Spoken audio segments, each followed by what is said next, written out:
Hello. कहानियों की दुनिया से मैं मीरा वर्मा आप सबों के लिए लेकर आई हूँ एक कहानी जिसका मैंने शीर्षक दिया है चुनौती। जब मैं कहानी लिख रही थी और उसका शीर्षक सोच रही थी तो मुझे लगा ये चुनौती शब्द तो बड़ा ही पेचीदा है। ये 3 अक्षरों वाला शब्द, या यूँ कहें ये बड़ा अस्पष्ट है, क्योंकि कहानी भी तो उसी तरह चुनौतीपूर्ण होनी चाहिए। इस शब्द पर मैं क्या कहूँ जब एक संपूर्ण जीवन ही चुनौतीपूर्ण हो। ये कहानी ऐसे ही एक व्यक्ति से जुड़ी हुई है जिसका नाम रूपेश है। रूपेश ऐसा नहीं था कि वो एक निकम्मा और आलसी हो, पर कमी थी उसमें तुरंत हार मान जाने की कमी।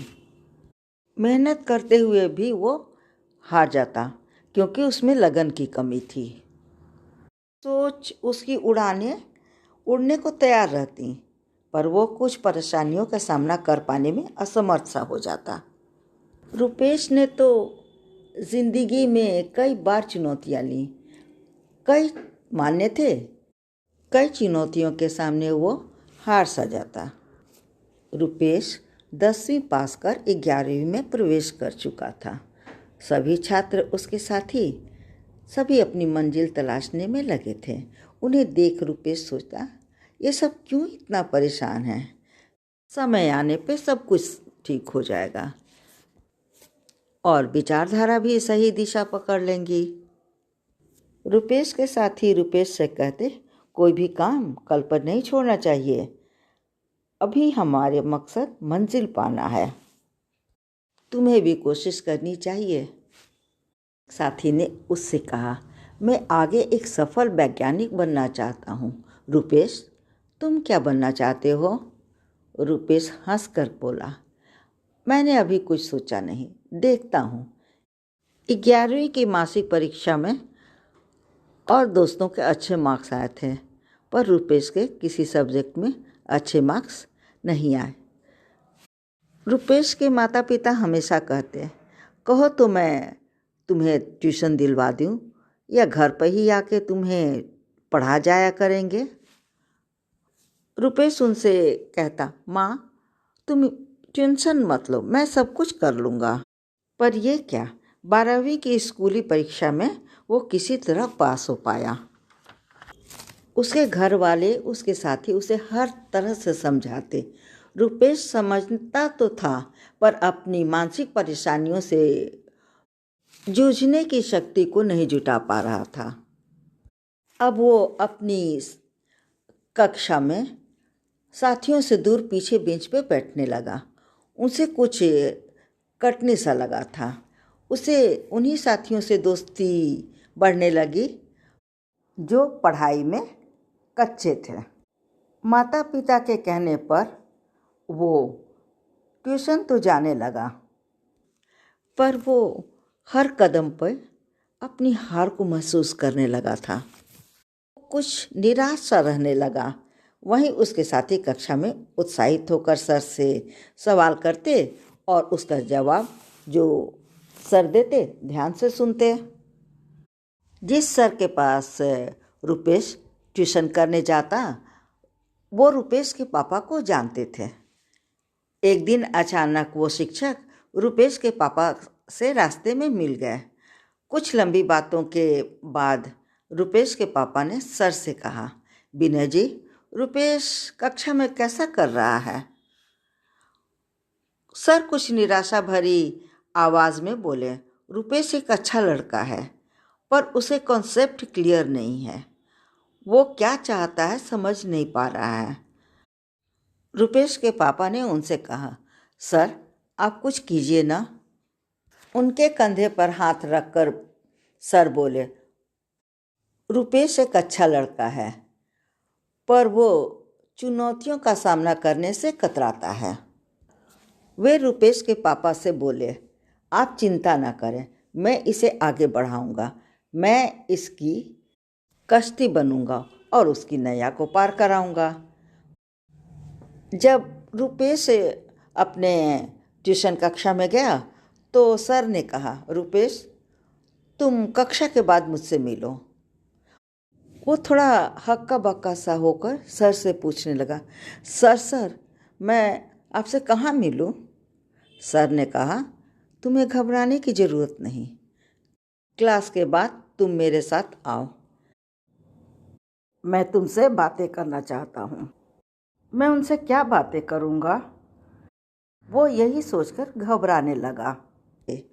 क्या मैं उनके प्रश्नों का जवाब दे पाऊँगा?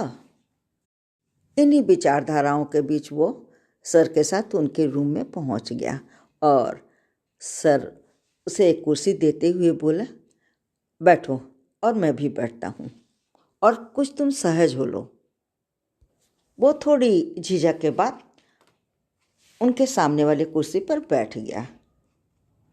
सर ने ढेर सारी बातें की और कुछ समय में वो सहज सा हो गया। फिर कुछ दिनों बाद वो उनसे काफ़ी खुल सा गया। एक दिन बातों बातों में विनय सर ने कहा, रुपेश, मैं तुम्हें एक चुनौती देता हूँ और तुम्हें स्वीकारनी भी होगी। रुपेश हड़बड़ा गया और पूछने लगा, कैसी चुनौती सर? पहले तुम सहज हो जाओ, चुनौती ही तो है। चुनौती जीवन की राहों को सहज और खुशहाल बनाती हैं।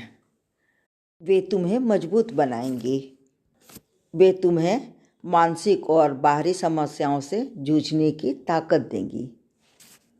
निराशा पर विजय पाओ, उसे अपने जिंदगी का आधार बनाओ। निराशा पालना कोई समस्या का हल नहीं। ये विनय सर के शब्द उसके कानों में बार बार आ जाते और वो शब्द उसके जीवन का आधार भी बन गया। निराशा पालना सफलता को लात मारने जैसा है।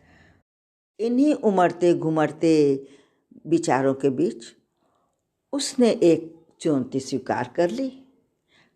मैं क्लास में अच्छे नंबर लाऊंगा और सबको चौंकाऊंगा और अपनी निराशा पर विजय पाऊंगा।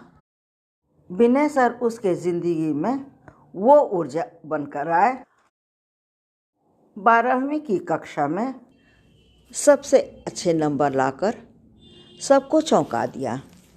वो खुद ही आश्चर्यचकित हो रहा था। उसके साथी भी आश्चर्यचकित हुए बिना न रह सके। जो उस पर फब्तियाँ कसते वे आज उसकी तारीफ कर रहे थे।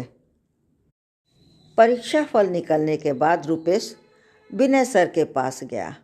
उनके पैर छूकर फफक फफक कर रोने लगा। सर उसके आंसू पोंछते हुए मुस्कुरा कर पूछे, क्या हुआ वीर बालक? रुपेश खुशी के आंसू पोंछते हुए बोला, सर आप न होते तो मैं कुछ न कर पाता। विनय सर ने उसके गालों पर हल्की चपत मारते हुए कहा, अरे मैंने क्या किया? सब तो तुमने किया। मैंने थोड़ी ही परीक्षा दी थी, मुझे थोड़े ही अंक मिले हैं। ये तो तुम्हारी मेहनत का फल है। मैंने तुम्हें सही राह दिखाई। मैंने तुम्हें चुनौती दी जिसे तुमने स्वीकार कर ली। हर चुनौती के पीछे एक नेक राह छुपी होती है जो तुमने चुनी और देखी भी।